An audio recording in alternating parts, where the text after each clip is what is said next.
بسم الله الرحمن الرحیم. دوم کلاس جنرال ساينس چې کوم دی نو په هغه کې دویم نمبر یونټ دی. ایکسرسایز مونږ شروع کړی دی.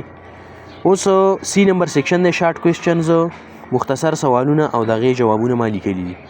که تاسو زما چینل سبسکرایب کړی نه وي مهرباني وکړئ زما چینل ورسره سبسکرایب کړئ. یو خو ما تاسو په سبسکرایب کولو حوصله میلاو شي، بل زه چې کوم نوي ویډیو ورکوم د هغه نوټیفیکیشن به تاسو ته ښه په وخت باندې در راشي. کوېسچن نمبر 1 د کې یو مطلب دی. کوېسچن سوال ته وایي. سوال نمبر 1 دوی ورکړی دی کین سیل سروایو وداوټ انرژي. خالي چې کوم دي سیلز دا د انرژۍ د طاقت او د خوراک نه بغیر ژوندی پاتې کېدی شي. سروایو ژوندي پاتې کېدلو ته وایي. انسر ما داسې لیکلی دی چې نو سیلز کین ناټ سروایو وداوټ انرژي. خالي چې کومې دي دا د انرژي د طاقت نه بغیر ژوندی نشي پاتې کېدی. سیلز یوز ګلوکوز ټو ګیټ انرژي. خلیه چې کومه ده یا خلیې چې کومې دي جمع خلیې دي دا ګلوکوز اخلي او انرژي ته حاصلوي. ګلوکوز استعمالوي، سیل یوز خلیې استعمالوي ګلوکوز ټو ګیټ انرژي چې طاقت ته واخلي. سوال نمبر 2 ورکړی کوېسچن نمبر 2 ارینج دیز ورډ ان سچ وی. وایي دا الفاظ په داسې ترتیب باندې ولیکه ایز ټو شو چې دا خبره ظاهره کړي هاو اکسیجن فرام ایر ریچز انټو یور بلډ، چې اکسیجن د هوا نه څنګه ستا اینې ته راسي. نیزل کیویټي د پوزې سوري ته، برانکیولز او وړو وړو پیپونو ته، بلډ کیپیلریز د اینې وړو وړو رګونو ته، ایر هوا شوه، الویلای چې الویلای ته کله راسي، برانکای ته، ناسټریل سټریکیا. دا په ګډ وډ ترتیب کې ورکړلي دوی که نه. د هیومن د بریثینګ سیسټم یې ورکړی دی، د انسان د ساه اخیستلو نظام یې ورکړی دی، خو د الفاظ یې ګډ وډ ورکړلي بې ترتیبه دي. تا ته وایي چې ته ارینج که په ترتیب کې که نو چې دا ته په ترتیب باندې ولیکي چې اوله کې څه وشي چې ساه مونږ اخلو، بیا څه وشي، بیا هغه شانتې به داسې شي. انسر ما لیکلی دی اوله کې ایري هوایي، د هوا نه چې دی نو د اکسیجن ګیس راشي ناسټریلز، پوزو ته، د پوزې نه بیا لاړ شي نیزل کیویټي، د پوزې را کم سوری چې دی دې ته په 3 نمبر کې. په 4 نمبر کې د هوا د پیپ ته لاړ شي ټریکیا چې ورته وایو مونږ، واینډ پایپ هم ورته وایي د هوا پیپ. 5 نمبر کې برانکای ته لاړ شي، نور پیپونه دي یو سایډ او بل سایډ ته تللي، ګچ پیپړې ته او ښۍ پیپړې ته. 6 نمبر کې برانکیولز واړه واړه نري پیپونه دي هغه ته ورسي او د هغو نرو پیپونو خولې چې دی نو په هغه پسې شاپرې وړې وړې شانتې تیلی په 7 نمبر کې لګېدلي، تاسو چې ورته الویلای ویلې هغه ته ورسي. په الویلای کې واړه واړه د اینې نري نري رګونه هغه ته بلډ کیپیلریز وایي، نو په هغه کې د اکسیجن د اینې سره ورسره شي. نو دا مونږ په ترتیب کې ولیکل. کوېسچن نمبر 3 دوی داسې ورکړی دی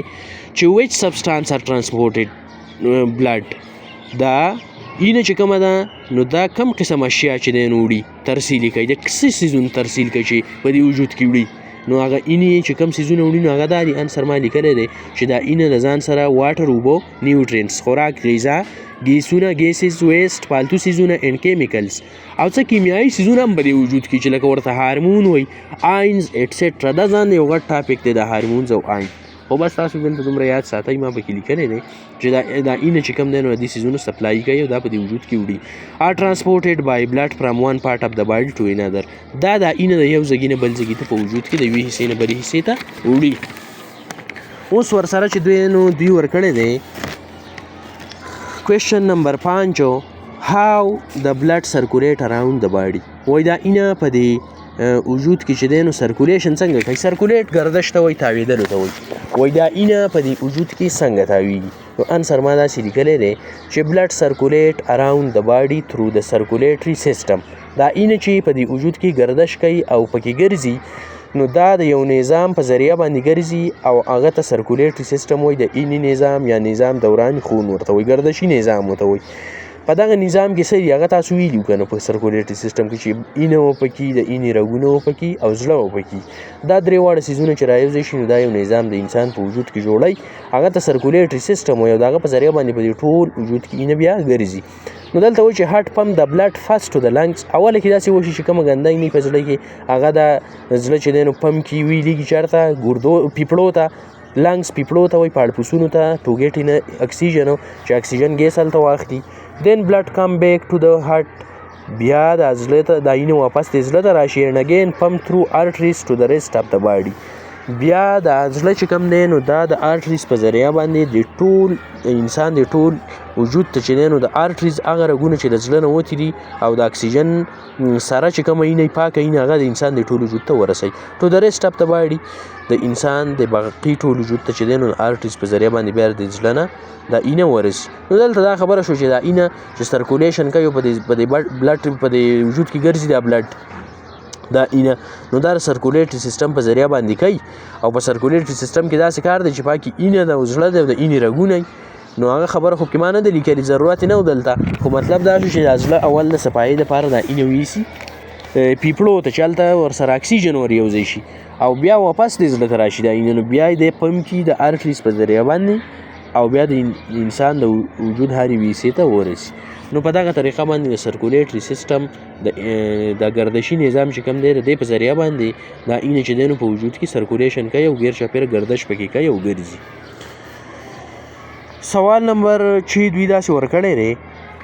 چې وایي کمپیر ریسپایریشن اینډ بریتینګ په بریتینګ او په ریسپایریشن کې تاسو موازنه وکړئ کمپیر دی ته وایي چې څه پکې یو شانتي څه پکې بدلېږي یو بل نو ریسپایریشن تاسو ویل چې دا هغه عمل دی چې په دې کې اکسیجن او ګلوکوز یو ځای کېږي او طاقت ته حاصلېږي سیل او ساه لرونکي ته او بریتینګ چې دی نو دا خو بس ساده خبره ده چې ساه اخیستل دي اکسیجن دننه کول دي پیپړو ته او کاربن ډای اکساید ته بهر ویستل دي نو انسر ما داسې لیکلی کمپیریزن دپاره دا خبره چې هغه یو چې کوم د دوو څیزونو په منځ کې کمپیریزن کې هغه به یو طرف ته ولیکي بل ته نو بریتینګ چې کوم دی نو بریتینګ ما د یو سایډ ته لیکلی دی او ریسپایریشن مې د بل ته لیکلی دی نو که ته دلته اوس وګورې په دې دواړو کې مونږ موازنه کوو چې څه پکې یو شانتي دي فرقونه پکې څه دي او سیمیلریټیز یو شانتیوالي پکې څه دي نو په دې کې به یو شانتیوالي یا بنئ چې کمپیریزن کې دا هم کېدای شي چې په دې دواړو کې ډیفرنسز فرقونه پکې نو اوس په دې کې فرقونه دي په دې بریتینګ او په ریسپایریشن کې ډیفرنسز پکې دي مونږ هغه ګورو نمبر 1 بریتینګ داسې ما لیکلی دی چې اټ از ا فزیکل پروسس دا یو داسې عمل دی چې دا فزیکل پروسس دی طبیعي عمل دی انوالوینګ ایکسچینج اف اکسیجن اینډ کاربن ډای اکساید چې په دې کې شامل دی د اکسیجن او د کاربن ډای اکساید تبادله لکه دا بریتینګ داسې عمل دی چې په دې کې څه نوی څیز نه جوړېږي دا فزیکل پروسس دی که تاسو یو تیر لیکچر وګورئ په هغه کې مونږ ډیفرنشیشن بټوین ریسپایریشن اینډ بریتینګ کړی و چې په د ریسپایریشن په بریتینګ کې څه فرق دی هغه ویډیو چې کوم او دا سوال دا بالکل یو شانتي دي که نه خو دلته کمپیر ټکی لیکلی هلته ډیفرنشیشن لیکلی بس یو خبره ده نو که تاسو هغه ویډیو وګورئ که دا ګورئ دا دواړه یو شانتي دي هغه یې واپس بیا دلته راغیستی دی په شارټ کوېشن کې که نه نو وایي چې اټ از ا فزیکل پروسس دا یو داسې عمل دی چې فزیکل پروسس باندې هلته مونږ خبره کړې وه چې دا بریتینګ داسې څیز دی چې په دې کې نوی څه څیز نه جوړېږي خو اکسیجن مونږ واخلو او پس چې دی نو کاربن ډای اکساید وباسو لکه د اکسیجن چې تا دننه ویوړو نو په دې کې خو نوی څه څیز جوړ نه شو د پیپړو پورې که نو خو بس هماغه اکسیجن دی که نو بیا د وجود هر یوې حصې ته ورسي یا کاربن ډای اکساید بهر زموږ د وجود نه وځي د بریتینګ په ذریعه باندې نو هغه کاربن ډای اکساید دی که نه زموږ په دې پیپړو کې خو د څه بل څه جوړ نه شي نو دغه د فزیکل پروسس وایي که دې بل طرف ته مونږ وګورو ریسپایریشن نو د دې سره موازنه د دې داسې شوه چې اټ از ا بایوکیمیکل پروسس دا بایوکیمیکل پروسس دی بایوکیمیکل پروسس مطلب دا دی چې دا په ژوندۍ خلیه کې کیږي انوالوینګ ریاکشن اف ګلوکوز ود اکسیجن ټو پروډیوس کاربن ډای اکساید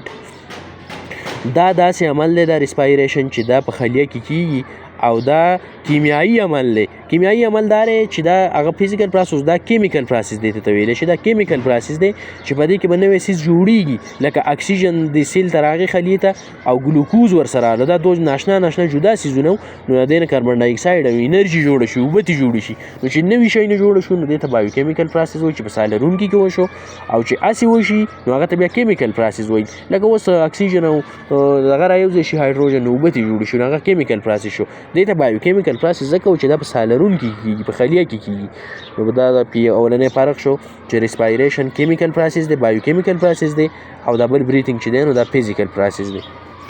دویم نمبر فرق دا دی چې بریتینګ انرژي از ناٹ ریلیز بریتینګ ساه اخیستل چې دی نه ساده اکسیجن دننه کول دي نو په دې کې څه انرژي نه خارجي او که بل طرف ته مونږ ریسپایریشن وګورو نو انرژي از ریلیزډ دا داسې عمل دی چې په دې کې انرژي خارجېږي د سیل او د خلیې دپاره او د ساه لرونکي دپاره انرژي پکې پیدا کېږي چې اکسیجن او ګلوکوز کله د یو بل سره یوځای شي 3 نمبر بیا بل فرق ما داسې لیکلی دی چې ټیک پلیس آوټساید د سیلز دا بریتنګ چې کوم دی نو دا د خلیې نه بهر کیږي لکه دا په خلیه کې نه کیږي انسان په خلیو کې دا نه کیږي خو بس الولای دی وړې وړې شانتې تیلې شاپرې دي په هغو کې دا کیږي او دا ریسپایریشن چېرته کیږي اټ ټیک پلیس انسایډ د سیل دا په خلیه کې دننه کیږي نو دا بل فرق شو بل 4 نمبر فرق دا دی چې انزایم آر ناٹ انوالډ دا بریتنګ داسې عمل دی چې په دې کې څه انزایم کیمیکل چې کوم زموږ په وجود کې چې په کارونو کولو کې مدد کوي زموږ کارونه کول تیزوي هغه څیزونو ته انزایمز وایي تاسو به جدا ووایئ جدا چپټر دی په دې باندې نو انزایمز چې زموږ سره کم دي هغه کیمیکل کیمیایي څیزونه چې زموږ په وجود کې کم دي نو هغه په دې بریتنګ کې نشته نه دي پکې شامل خو که ریسپایریشن ته موږ ګورو نو ریسپیریټري انزایم آر انوالډ په هغه کې هغه قسم انزایم شامل دي چې کم په ریسپایریشن کې کار ورکوي نو هغه ته ګلایکوکاینیز وایي داسې انزایم دی چې هغه د ګلوکوز چې کله ماتیږي د اکسیجن سره چې یوځای شي او کاربن ډای اکساید انرژي اوبه ته جوړیږي نو په هغه کې یو انزایم پکارېږي او هغه پکې استعمالیږي هغه ته ګلایکوکاینیز وایي نو په ریسپایریشن کې د ګلوکوز ضرورت شته د انزایم ضرورت شته او په بریتنګ کې د انزایم ضرورت نشته انزایم پکې نه دي شامل